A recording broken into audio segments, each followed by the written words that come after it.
नमस्कार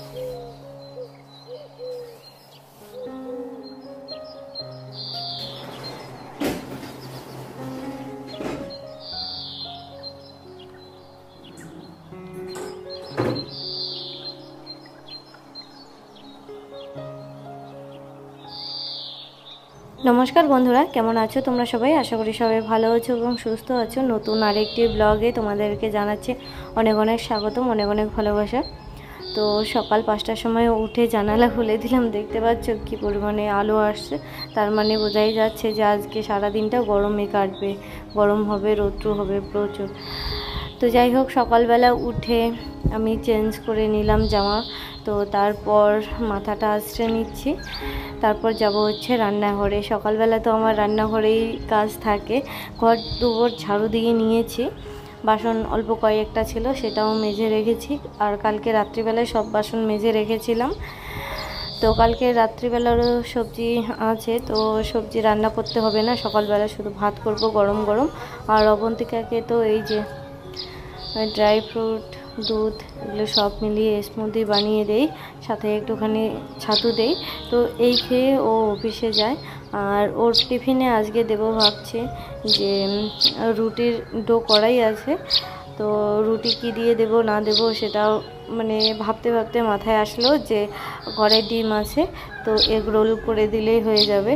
তার মধ্যে আবার ঘরে নেই সস, তো অবন্তিকা জানে না যে ঘরে সস নেই। এবারে যদি বলি যে ঘরে সস নেই তোর জন্য কি এগ রোল বানাবো, ও বলবেন না।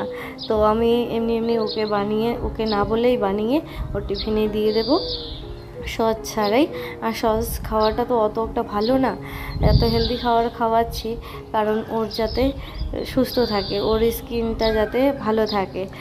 তো ওর যে বললাম না চোখের কোনায় দাগটা, তো এই 2 দিন এই স্মুদিটা খাওয়ানোর ফলে ওর স্কিনের দাগটা দেখছি একটুখানি কমা কমা ভাব। তো তার মানে বুঝতেই পারছো যে এই সমস্ত জিনিস খেলে পরে কতটা শরীরের পক্ষে উপকার।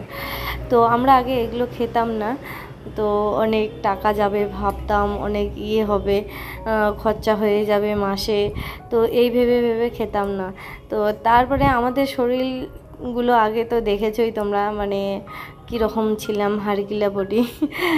তো যাই হোক, তারপরে আমার এক সাবস্ক্রাইবার দিদি নন্দিতা দি, ওই দিদি ভাইটা একটা সময় নার্সের চাকরি করতো, কিন্তু এখন বাদ দিয়েছে, মেয়ে এখন মানে চাকরি করে, বড় ব্যাংকের ছিল, তো সেই জন্য এখন বাদ দিয়ে দিয়েছে।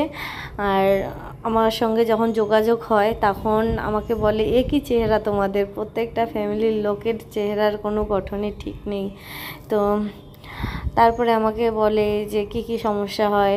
তারপরে আমি বললাম যে আমার পায়ের শিরশিরানি ভাব, রাত্রিবেলা ঘুমোতে পারি না, আবার সকালবেলা ঘুম ভাঙতে চায় না, এই নিয়ে বাড়িতে অশান্তিও হয়। তারপর আমার দিনের পর দিন খাওয়া দাওয়ার রুচিও কমে যায়, খেতেই পারি না। ওই দিদি আবার বলল যে প্রত্যেক দিন কমসে কম 3টা করে খেজুর, 3টা করে কিশমিশ আর কাজু, কাঠবাদাম এগুলো আর কি জলে ভিজিয়ে রেখে খেতে, তাহলে দেখবে 2-3 মাসের মধ্যে তোমার শিরশিরানি কমে যাবে, পায়ের শিরশিরানিটা। তো ওই কথা শুনে তারপর অবন্তিকার বাবা প্রত্যেকটা রাত যখন আমি জেগে জেগে থাকি তো দেখে ওর কষ্ট লাগে, তারপরে ও আমাকে এনে দিয়েছিল এগুলো, তারপরে ঠান্ডার সময় ভিজিয়ে ভিজিয়ে খেতাম। তো তারপরে দেখছি যে আমার বেশ ভালো ঘুম হচ্ছে, পায়ের শিরশিরানি গায়েব হয়ে যাচ্ছে আস্তে আস্তে। তো তখন থেকে মানে অবন্তিকাকেও খাওয়াই একটু একটু করে। তো তারপর একদিন মানে ওর স্কিনে দেখা গেল যে দাগটা, তো চিন্তায় ছিলাম কি করব কি না করব, অনেক ডক্টর দেখিয়েছি। তো তারপরে না ওই ডক্টর, একটা ভালো ডক্টরকে পেয়েছি, তো উনি কি করেছে শুধু ভিটামিন ফাইল দিয়েছিল আর ওখানে লাগানোর জন্য কিছু মানে 2টা মলম দিয়েছিল। প্রথমে তো একটা দিয়েছিল আর পরে 2টা দিয়েছিল। তো পরে না ওই জায়গাটা কমছে না কমছে না, আমি ভাবলাম যে এই ওষুধে এত কম ওষুধ কি করে হয়, ভিজিট বেশি কিন্তু ওষুধ কম। তো তারপরে দেখলাম যে ভিটামিন ফাইল দিচ্ছে, তার মানে ওর অবন্তিকার আর কি ভিটামিনের অভাব। তখন থেকে যে ওকে খাইয়েছিলাম, তো মাঝখানে না ওর ওই চোখের কোনার দাগটা কমেছিল। তারপরে আমরা এই গরম পড়াতে না মানে আমরা এই জিনিসটা খাওয়া বন্ধ করে দিয়েছি, ড্রাই ফ্রুট ভিজিয়ে খাওয়াটা বন্ধ করে দিয়েছি। কারণ এই ড্রাই ফ্রুট গরমের দিনে ভিজিয়ে খেলে সারা দিন মানে একটা অন্যরকম থাকে, মানে শরীরটা গরম থাকে। তো যার কারণে আমরা খাওয়া বাদ দিয়েছিলাম। তো দেখছি চোখের কোণার দাগটা সেরে গেছে, প্রায় অল্প একটু বাকি ছিল, সেইটা আর কমতেছে না। তো তারপরে আবার মানে ভাবনা চিন্তা করে আবারও খাওয়াটা শুরু করলাম। তো কয়েকদিনে দেখছি অবন্তিকার একটুখানি কমা কমা ভাব, মানে ওই জায়গাটা ছোট হয়ে আসতেছে। তো যাই হোক, তো এখানে স্মুদিটা বানিয়ে নেওয়ার পরে আমি দিয়ে দিলাম ছাতু, আর তারপর এখানে দিচ্ছি হচ্ছে গুড়। এখন আমরা অনেক জিনিস যেমন ধরো গুড়, চিনি, তারপর অনেক কিছু জিনিস অর্গানিক খাওয়ার চেষ্টা করি নিজেদের সুস্থ থাকার জন্য আর কি। পয়সা যায় যাক, ডক্টরের কাছে যেন না যেতে হয় বারবার, তো সেই চেষ্টাই করি। তো যাই হোক, এটা আমাদেরকে ভেবে নিও না অন্য কিছু। তো আমি আমাদের দেখো গ্লাসে জল মিশিয়ে পাতলা করে নিলাম, কারণ মেয়েকে দুধ দিয়ে দিয়েছি, ছাতু একটুখানি গাঢ় করে দিয়েছে, ও অনেকক্ষণ না খেয়ে থাকবে জন্য, স্কুলে যাবে তো সেই জন্য। ওইদিকে দেখো রেডিও হয়ে গেছে, আর আমরা তো এই যে ভাত বসিয়ে দিয়েছি, স্মুদিটা একটুখানি খেয়ে নিয়ে তারপরে আবার কিছুক্ষণ বাদেই ভাত খাবো। তো সকাল থেকে জল খাইনি, জল 1 গ্লাস খেয়ে নিলাম।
তো বন্ধুরা, এদিকে টিফিন রেডি হয়ে গেল, ওইদিকে বাপ বেটিও রেডি হওয়া শেষ। দেখো ভুল করে ব্যাগ ছেড়ে গেছে।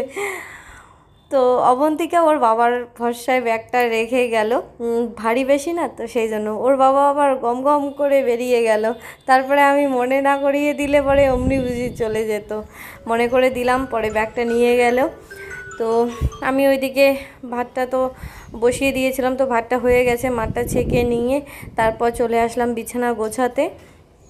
তো বললাম না যে সবজিপাতি আছে কালকের, তো সেই দিকেই হয়ে যাবে আজকের সকালটা। আর রান্নাবান্না এখনই করব না, একবারে রাত্রিবেলা। তো কালকে রাত্রিবেলা কিছু কাপড় জামা ধুয়ে দিয়েছিলাম, মেলে দেওয়া হয়নি, তো সেগুলোই এখন মেলে দিচ্ছে। 7টার মধ্যেই দেখো আকাশের কি অবস্থা, তো দেখে তো বুঝতেই পারছো যে আজকে কত ডিগ্রি তাপমাত্রা উঠবে কি উঠবে না। তো তবে হাওয়া বাতাসও আছে, সকালটা বেশ ভালোই কাটছে, হাওয়া বাতাসে কেটে যাচ্ছে, ফ্যান চালাতে হচ্ছে না। তো দুপুরের দিকে যে কি হয় ভগবান জানে। আর তাছাড়া আমাদের ঘরে না ওই হাওয়া যদি থাকে তাহলে ফ্যান চালাতে হয় না, বড় জানালা দিয়ে হু হু করে হাওয়া ঢোকে। যদি ফ্যান চালাই তো ফ্যান দোলাদলি শুরু করে দেয়, কখন বুঝি মাথায় পড়ে কখন বুঝি বুকে পড়ে, এরকম মনে হয়। তো ভালোই কাটছে। যদি মধ্যম গ্রামে হতাম না তাহলে একদম গরমে মানে ইয়েতে কাবু হয়ে যাই মাঝে মধ্যে ওখানে। তবে কোন্নগরের এই ফ্ল্যাটে এসে আমরা অনেকটাই রেহাই পেয়েছি ওয়েদারের দিক থেকে, কারণ এখানে গঙ্গার হাওয়াটা সবসময় বয়, তো সেই জন্য সবসময় মানে শীতল হাওয়া, মন মুগ্ধ হয়ে যায়, অত একটা ইয়ে হয় না, কষ্ট হয় না। তো কালকে কিছু জামা কাপড় আর কি তারে মেলে দিয়েছিলাম, তো সেগুলো গুছিয়ে গাছিয়ে নিচ্ছি। বেডশিট আর এখন পাতাই হবে না, কারণ ধুয়ে দিতে লাগবে প্রত্যেকটা বেডশিট। আর তাছাড়া বেডশিটগুলো পুরনো হয়ে গেছে না, তো একটা তো পাতার মতো অবস্থায় নেই, দুইটো ওই যে কি বলে সুতোর কাজ করা, যে একটা সাদা আর একটা গোলাপি, তো একটা পাতা সে নিচে যে বিছানা করেছে ওই ঘরে, তো ওই ঘরের থেকেও তুলে আর কি ধুয়ে দিতে হবে, আর এই ঘরেরটাও তুলে ধোয়ার জন্য রেখে দিলাম। তো তারপর অবন্তিকার বাবা চলে আসলো, অবন্তিকাকে স্কুলে দিয়ে এখন খাচ্ছে।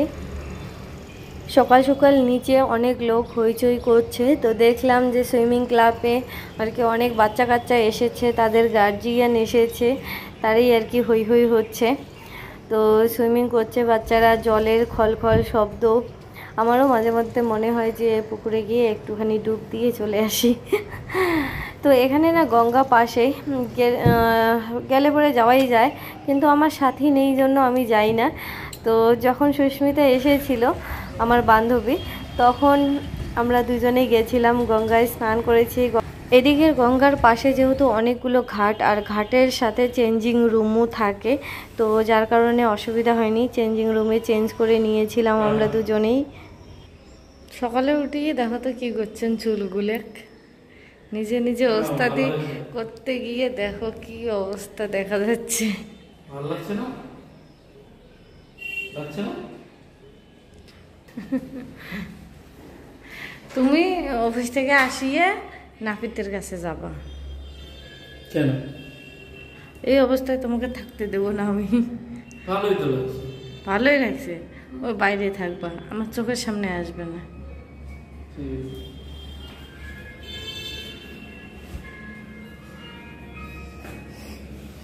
কি করবো আবার, কি কাটিংটা আর কি করবো? ফ্রেশ করে লাইনটা ঠিক করে দিবে। তাই? হ্যাঁ, দেখো তো লাইনটা জ্যাবরা থ্যাবরা হয়েছে, কোনো লাইনে নাই, খাপসা খাপসি। টাটা, সাবধানে যেও, সাবধানে এসো। তো বন্ধুরা, ও সকাল সকাল খাওয়া দাওয়া করে অফিসে চলে গেল, এখন আমি একটুখানি শুয়ে শুয়ে ঘুমাবো। ভিডিও এডিট অবশ্য আছে, কিন্তু ঘুমানোটা খুবই দরকার আমার, কারণ আমি না রাত্রিবেলা ঘুমোতেই পারি না। পাখাটা চলছে না কেন? কারেন্ট তো আছে।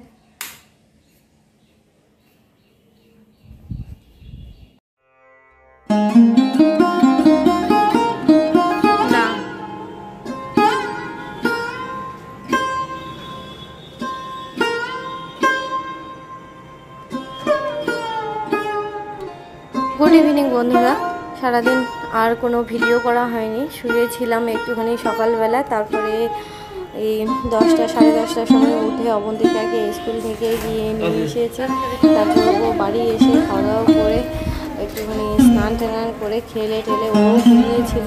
তো এখন আমরা যাচ্ছি ওকে নিয়ে নাচের ক্লাসে। আমরা সবাই মিলে যাচ্ছি।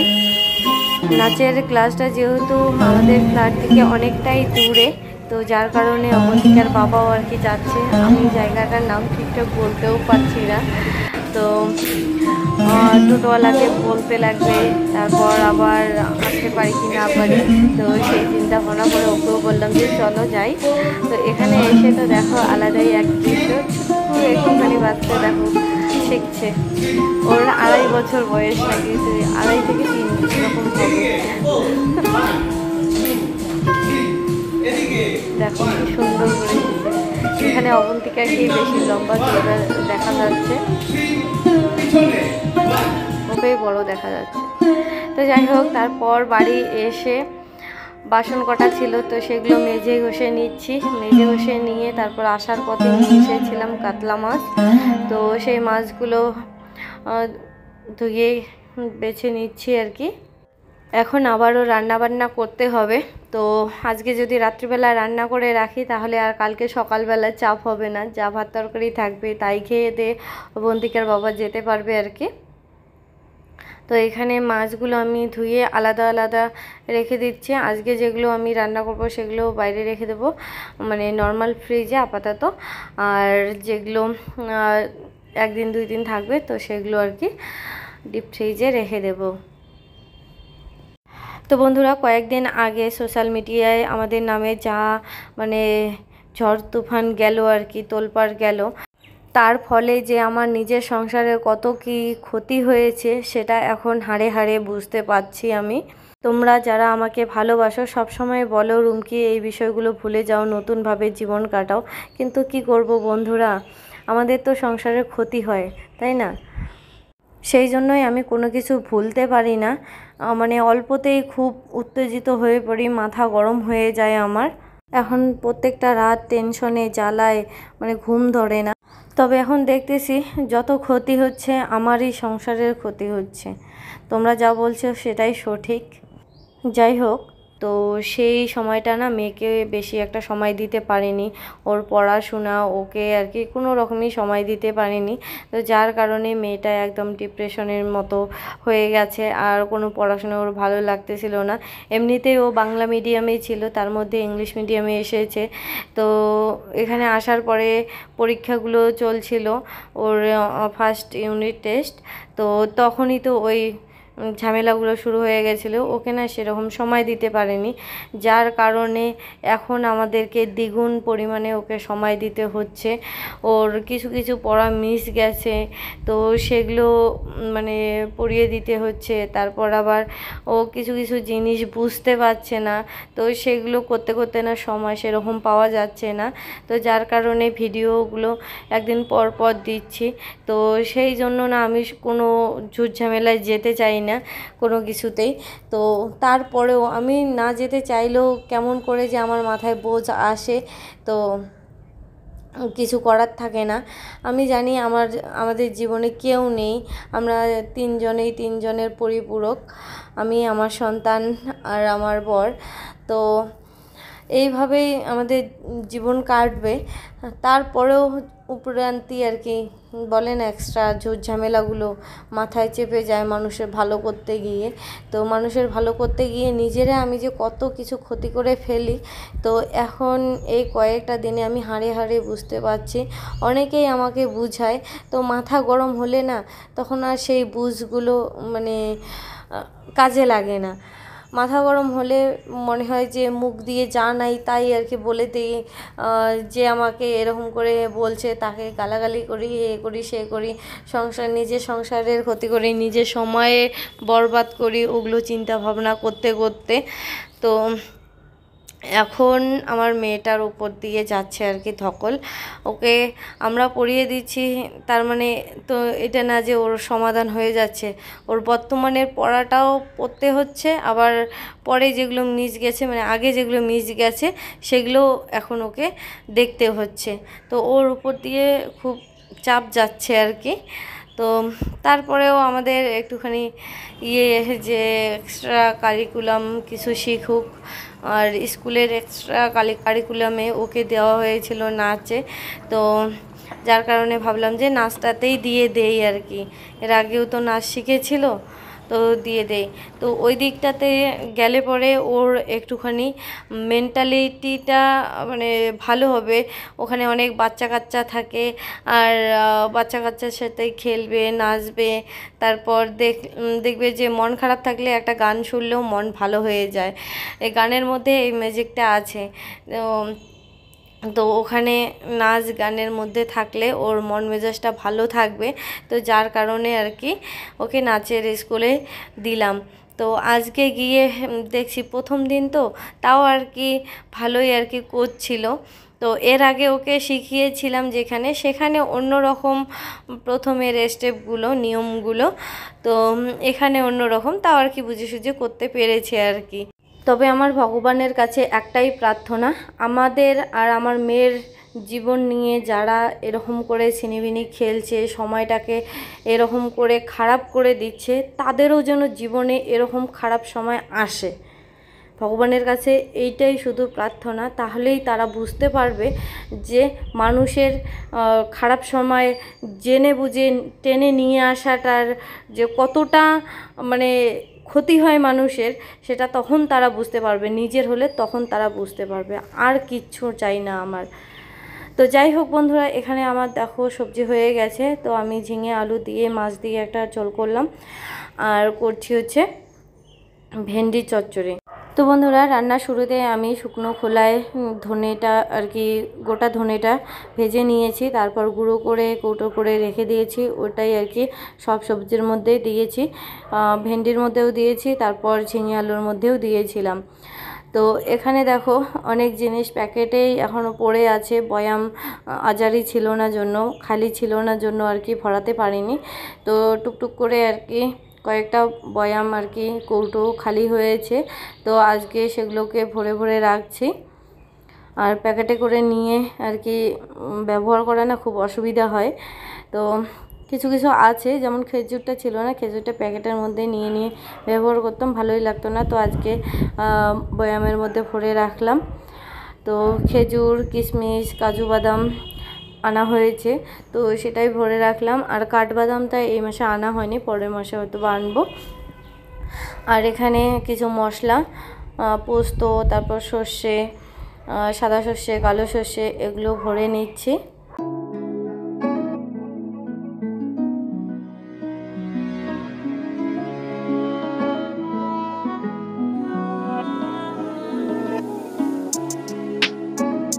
তো বন্ধুরা, রান্নাবান্না কমপ্লিট হয়ে গেছে। তো ওইদিকে না অবন্তিকার বাবা আর অবন্তিকা নিয়ে নিয়ে খেয়ে শুয়ে পড়লো। রাত্রি অনেক হয়ে গেছে, কারণ ওদের কালকে স্কুল আছে, অফিস আছে, সেই জন্য বললাম তোমরা শুয়ে পড়ো, আমার একটুখানি দেরি হবে।